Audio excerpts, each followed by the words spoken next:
कहानी की शुरुआत में केट नाम की एक लड़की को दिखाया जाता है जो कि पेशे से एक डॉक्टर है। उसने शहर से बाहर एक लेक हाउस रेंट पर ले रखा था, लेकिन आज वो इसे खाली करके जा रही है क्योंकि उसकी शहर के एक बड़े हॉस्पिटल में नौकरी लग गई है जहाँ से ये लेक हाउस काफी दूर पड़ता है। वो अपने कुत्ते को कार में बैठाती है और लेक हाउस के सामने लगे मेल बॉक्स में नए किराएदार के नाम एक लेटर डालकर वहाँ से चली जाती है। इसके बाद एलेक्स नाम के एक आर्किटेक्ट को दिखाया जाता है जिसने अभी अभी ये लेक हाउस खरीदा था। आज वो इसमें शिफ्ट होने आता है तो मेल बॉक्स में से उसे केट का वही लेटर मिलता है जिसमें उसने लिखा था कि मेरे बाद जो भी यहाँ रहने आए उसे अगर मेरे नाम पर आया कोई लेटर मिले तो मेहरबानी करके मेरे नए एड्रेस पर पहुंचा दे। लेटर में उसने अपने नए एड्रेस के साथ साथ ये भी लिखा था कि कुत्ते के पैरों के निशान मेरे यहाँ आने से पहले से ही मौजूद थे, साथ ही करके एटिक में जो एक बॉक्स है वो भी वहाँ पहले से ही था। ये लेटर पढ़कर एलेक्स बड़ा हैरान रह जाता है क्योंकि घर में कहीं भी ना तो कुत्ते के पैरों के निशान थे और ना ही एटिक में कोई बॉक्स रखा हुआ था। उसे समझ नहीं आता कि ये लड़की आखिर किस बारे में बात कर रही है। लेकिन अगले दिन जब वो घर के बाहर पेंट कर रहा होता है तो कहीं से एक आवारा कुत्ता आता है और पेंट के ऊपर पैर रखते हुए घर के अंदर चला जाता है, जिससे वहाँ काफी सारे कुत्ते के पैरों के निशान बन जाते हैं। एलेक्स अब और भी ज्यादा हैरान हो जाता है कि उस लड़की को इन निशानों के बारे में पहले ही कैसे पता चल गया।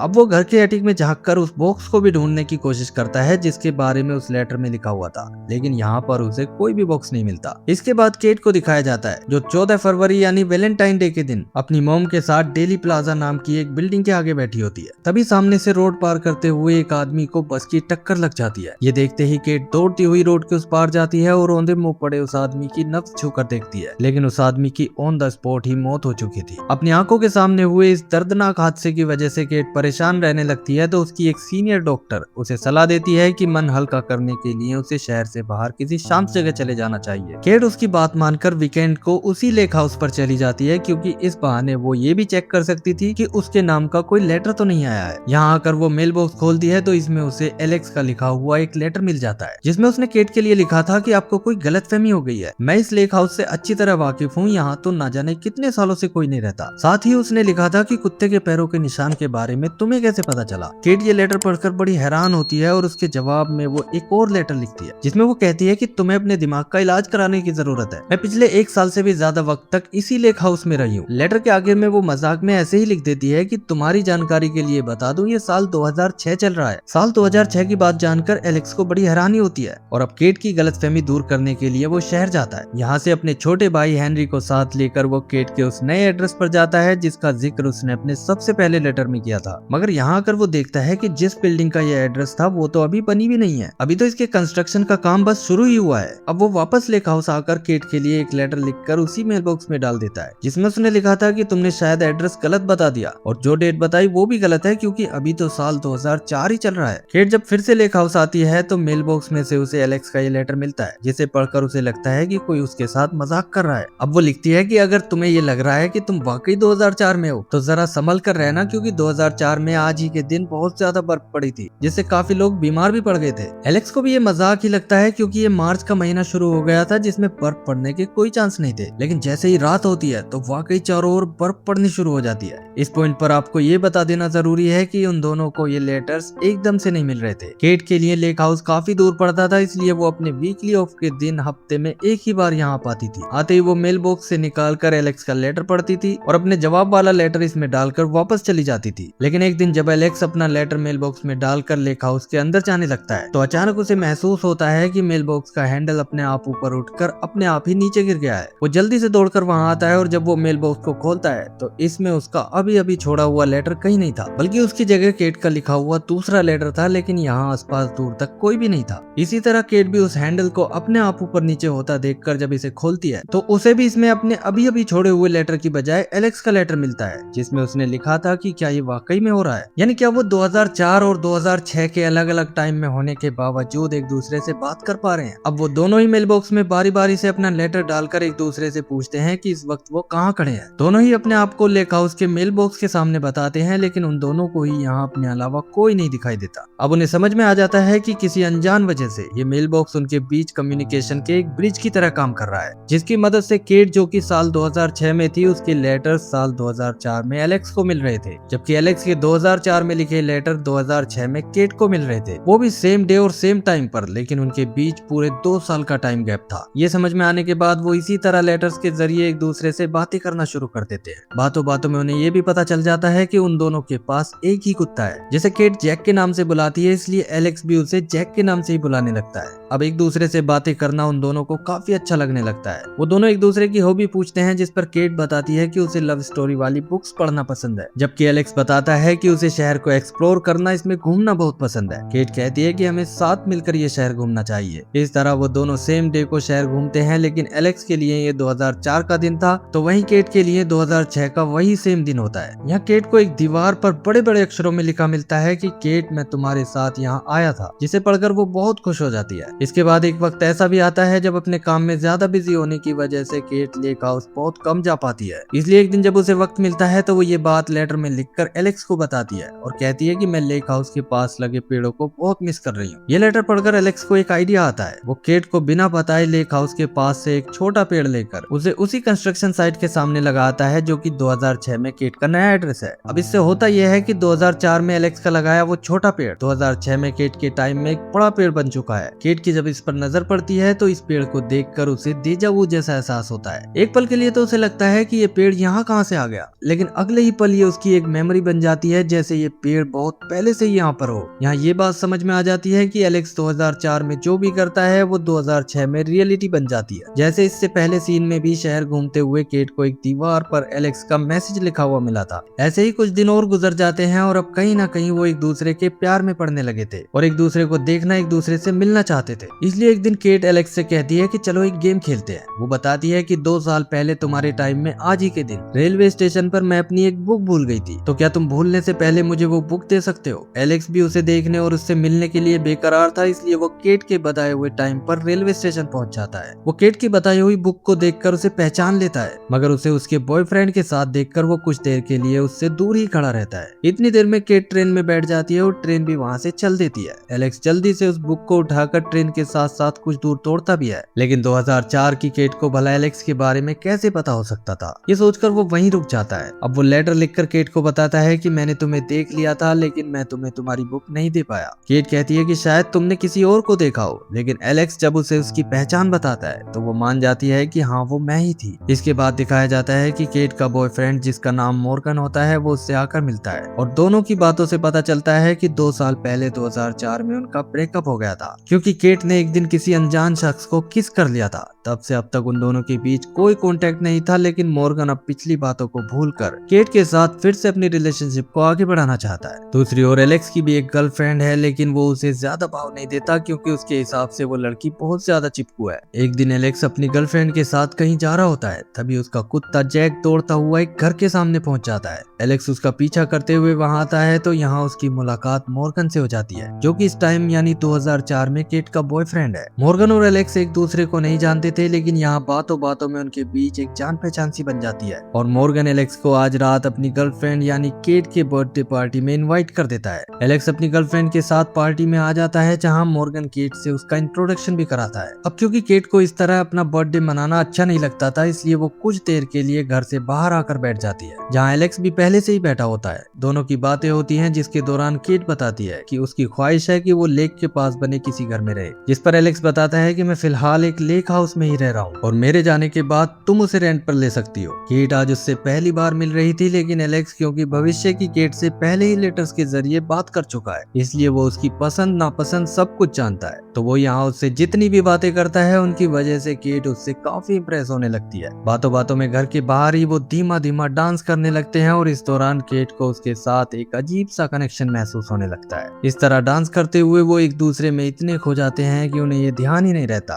कि वो काफी देर से एक दूसरे को किस कर रहे थे। अचानक केट का बॉयफ्रेंड और एलेक्स की गर्लफ्रेंड उन्हें ऐसा करते देख लेते हैं, जिसके बाद एलेक्स को अपनी गर्लफ्रेंड के साथ वहां से जाना पड़ता है और इसी वजह से केट का अपने बॉयफ्रेंड मॉर्गन के साथ ब्रेकअप हो जाता है। इसके बाद दिखाया जाता है कि 2006 में आज ही के दिन यानी अपने जन्मदिन पर केट एक बार में अपनी एक सीनियर डॉक्टर के साथ बैठी होती है। वो उससे 2004 में मॉर्गन से हुए अपने ब्रेकअप के बारे में बात कर रही थी कि कैसे वो हमेशा उससे दूर भागती रही। फिर वो अपने ब्रेकअप की वजह बताने लगती है कि कैसे अपने बर्थडे पार्टी के दिन वो एक अनजान आदमी की तरफ खींची चली गई थी, जो फिर उसे कभी नहीं मिला। ये बातें बताते हुए अचानक उसे याद आता है कि उस आदमी ने बताया था कि वो एक आर्किटेक्ट है और किसी लेक हाउस में रहता है, और फिर उसे उसका नाम भी याद आ जाता जाता है, जिससे वो एकदम से शॉक रह जाती है कि वो आदमी कोई और नहीं एलेक्स ही था, जिससे वो लेटर्स के जरिए बात करती है। अब वो लेटर लिखकर एलेक्स से ये बात पूछती है और ये भी पूछती है कि तुमने कुछ बताया क्यों नहीं। इस पर एलेक्स कहता है कि क्या बताता, अगर मैं इन लेटर्स की सच्चाई तुम्हें बता देता तो तुम पागल समझकर मुझे किसी मेंटल हॉस्पिटल में भर्ती करा देती। अब एलेक्स यहाँ पर साफ कर देता है कि वो लड़की मेरी गर्लफ्रेंड नहीं है, और केट भी ये मान लेती है कि उसका भी मॉर्गन के साथ अब कोई रिश्ता नहीं है। इसके बाद कुछ दिन और उनके बीच ऐसे ही लेटर्स के जरिए बातें चलती रहती हैं और फरवरी के महीने से शुरू होकर उनकी कहानी जून के महीने तक आ जाती है। एक दूसरे से बातें करते करते उन्हें यह एहसास हो जाता है कि दोनों को ही एक दूसरे से बहुत ज्यादा प्यार हो गया है। इसलिए एक दिन एलेक्स केट से कहता है कि मुझे तुमसे तुम्हारे टाइम में मिलना है, क्योंकि वहाँ मुझे सब कुछ अच्छी तरह याद होगा। केट उसे समझाती है कि मेरे लिए तो ये बस कल का ही दिन होगा, लेकिन तुम्हें इसके लिए पूरे 2 साल इंतजार करना पड़ेगा। एलेक्स कहता है कि जो भी हो, मैं बस तुमसे मिलना चाहता हूँ। केट मान जाती है और एलेक्स अब इलमारे नाम के शहर के एक फेमस रेस्टोरेंट में पूरे 2 साल बाद के लिए एक टेबल बुक कर देता है। जिसके बाद अगले दिन केट तैयार होकर उस रेस्टोरेंट चली जाती है और वहां आकर पूछती है कि क्या उसके नाम से आज के दिन की कोई बुकिंग है। आखिर रेस्टोरेंट के बुकिंग रजिस्टर में उसे आज की तारीख के लिए एक टेबल बुक हुई मिल जाती है, जो कि 2 साल पहले की गई थी। वो खुशी खुशी उस टेबल पर एलेक्स के आने का इंतजार करने लगती है, लेकिन आधी रात तक इंतजार करने के बाद भी जब एलेक्स वहां नहीं आता तो केट का दिल टूट जाता है और अगले दिन वो लेटर के जरिए एलेक्स को ये बात बताती है कि तुम मुझसे मिलने नहीं आए। एलेक्स को ये सुनकर बड़ी हैरानी होती है और वो एक बार फिर से ट्राई करने के लिए कहता है, लेकिन केट ये कहकर मना कर देती है कि शायद ये तरीका काम नहीं करेगा। मगर असल में तो उसे इस बात का डर सता रहा था कि 2006 का एलेक्स कहीं जानबूझकर उससे मिलने नहीं आया हो, क्योंकि हो सकता है 2 साल में किसी और के साथ उसकी रिलेशनशिप बन गई हो और अब वो उससे मिलना ही ना चाहता हो। इस बात को वो उसे उस आदमी की मिसाल देकर समझाने की कोशिश करती है जिसका वैलेंटाइन डे के दिन डेली प्लाजा के सामने उसकी आंखों के सामने एक्सीडेंट हो गया था। वो बताती है कि एक्सीडेंट के बाद काफी दिनों तक मैं बस यही सोचती रहती थी कि उस आदमी का कोई चाहने वाला उसका इंतजार कर रहा होगा, और जब उसके चाहने वाले को उसकी मौत की खबर लगी होगी तो उस पर क्या गुजरी होगी। लेकिन अब मैं सोचती हूँ कि हो सकता है कोई उसका इंतजार कर ही नहीं रहा हो। एलेक्स उसे फिर से मिलने की कोशिश करने के लिए काफी समझाता है, लेकिन एलेक्स के उससे मिलने न आने की वजह से केट के मन में ये बात बैठ गई थी कि कोई कैसे 2 साल तक किसी ऐसे शख्स का इंतजार करता रहेगा जो कि उसके लिए एक फैंटेसी दुनिया का हिस्सा है। इसलिए वो उससे मना कर देती है और साथ ही वो उससे ये भी कहती है कि ये मेरा आखिरी लेटर है, आज के बाद मैं कभी लेक हाउस पर नहीं आऊंगी और तुम भी मुझे ढूंढने की कोशिश मत करना। इसके बाद वो लेक हाउस आना बंद कर देती है, जबकि एलेक्स लगातार लेटर लिखकर उससे बात करने की कोशिश करता रहता है, लेकिन मेल बॉक्स में उसके सारे लेटर ऐसे के ऐसे ही पड़े रहते हैं। इस तरह कई महीने बीत जाते हैं और एक बार फिर से ठंड का मौसम आ जाता है। जब एलेक्स की सारी उम्मीद टूट जाती है तो एक दिन वो इस लेक हाउस को छोड़कर जाने का फैसला कर लेता है। जाने से पहले वो केट के सारे लेटर्स को एक बॉक्स में भरकर इस बॉक्स को घर के एटिक में रख देता है। इसके बाद वो शहर में केट के बॉयफ्रेंड मॉर्गन से मिलता है और उसे लेक हाउस की चाबी देकर कहता है कि इसे केट को दे देना, क्योंकि वो ये लेक हाउस रेंट पर लेना चाहती थी। मॉर्गन को चाबी देकर वो जाने लगता है, लेकिन उसका कुत्ता अब उसके साथ नहीं आता, बल्कि वो वहीं मॉर्गन के पास ही रुक जाता है। इसके बाद एलेक्स अपने छोटे भाई हेनरी के साथ उसके अपार्टमेंट में शिफ्ट हो जाता है और उसे यहाँ रहते रहते अब साल 2006 आ जाता है, जबकि केट अब 2008 में अपने बॉयफ्रेंड मॉर्गन के साथ एक नए अपार्टमेंट में शिफ्ट होने की तैयारी कर रही है, जो कि अभी पूरी तरह तैयार नहीं है। आज 14 फरवरी यानी वैलेंटाइन डे का दिन होता है और केट एक आर्किटेक्ट के पास अपने नए अपार्टमेंट के इंटीरियर डिजाइन के बारे में बात करने आई है, जो कि कोई और नहीं बल्कि एलेक्स का भाई हेनरी होता है। लेकिन ना तो केट ने हेनरी को कभी देखा था और ना ही हेनरी केट को जानता था। दूसरी ओर 2006 में जब एलेक्स को अपने भाई की बातों से पता चलता है कि आज वैलेंटाइन डे है, तो अचानक उसे कुछ याद आता है और वो एकदम से गाड़ी लेकर लेक हाउस की ओर चल देता है। इधर 2008 में केट हेनरी को अपने अपार्टमेंट के काम का कॉन्ट्रैक्ट देकर वापस जाने लगती है कि तभी उसकी नजर हेनरी के ऑफिस की दीवार पर लगी एक ड्राइंग पर जाती है, जो कि उसी लेक हाउस की थी जिसमें 2 साल पहले वो रहा करती थी। वो हेनरी से पूछती है कि ये ड्राइंग किसने बनाई, जिस पर हेनरी उसे बताता है कि ये मेरे बड़े भाई एलेक्स ने बनाई थी। एलेक्स का नाम सुनकर केट के चेहरे पर एक मुस्कुराहट आ जाती है और वो हेनरी से एलेक्स का एड्रेस जानने की कोशिश करती है, लेकिन हेनरी उदास होते हुए उसे बताता है कि एलेक्स की तो 2 साल पहले आज ही के दिन एक एक्सीडेंट में मौत हो गई थी। इतना सुनते ही केट का मुंह खुला का खुला रह जाता है और उसकी आंखें आंसुओं से भरने लगती है। अब उसे समझ में आ गया था कि उस दिन रेस्टोरेंट में एलेक्स उससे मिलने क्यों नहीं आया था, क्योंकि वो उस वक्त इस दुनिया में था ही नहीं। अचानक उसे कुछ याद आता है और वो हेनरी से पूछती है कि कहाँ हुआ था एक्सीडेंट। इसके बाद हेनरी का जवाब सुनते ही वो ऑफिस ऑफिस से बाहर की ओर तेजी से भागने लगती है। उसका बॉयफ्रेंड मॉर्गन उसे काफी आवाज देता है, लेकिन वो तो पागलों की तरह अपनी ही धुन में बस भागे जा रही थी। यहाँ से कार लेकर वो सीधा लेक हाउस जाती है और जाते ही मेल बॉक्स में एक लेटर डालकर रोते हुए घुटनों पर वहीं बैठ जाती है। दूसरी ओर 2006 में सेम टाइम पर एलेक्स भी लेक हाउस पहुंच जाता है और आते ही दौड़ता हुआ घर के एटिक में रखे उस बॉक्स को खोलता है। इस बॉक्स में से वो केट के कुछ आखिरी लेटर्स निकाल कर पढ़ता है, जिसमें उसने बताया था कि 2006 वैलेंटाइंस डे के दिन वो डेली प्लाजा के आगे बैठी थी। इस लेटर से एड्रेस कंफर्म करके एलेक्स डेली प्लाजा के सामने पहुंच जाता है और सड़क के दूसरी ओर अपनी मॉम के साथ केट भी उसे दिख जाती है। एलेक्स उसे देखकर मुस्कुराता है और उसके पास जाने के लिए रोड की ओर कदम बढ़ाने ही वाला होता है, लेकिन तभी उसे डेजा वू का एहसास होता है और वो एकदम से रुककर अपनी जेब से एक लेटर निकालता है। दरअसल ये वही लेटर होता है जो 2008 की केट ने आज ही के दिन लेक हाउस जाकर वहाँ के मेल बॉक्स में डाला था,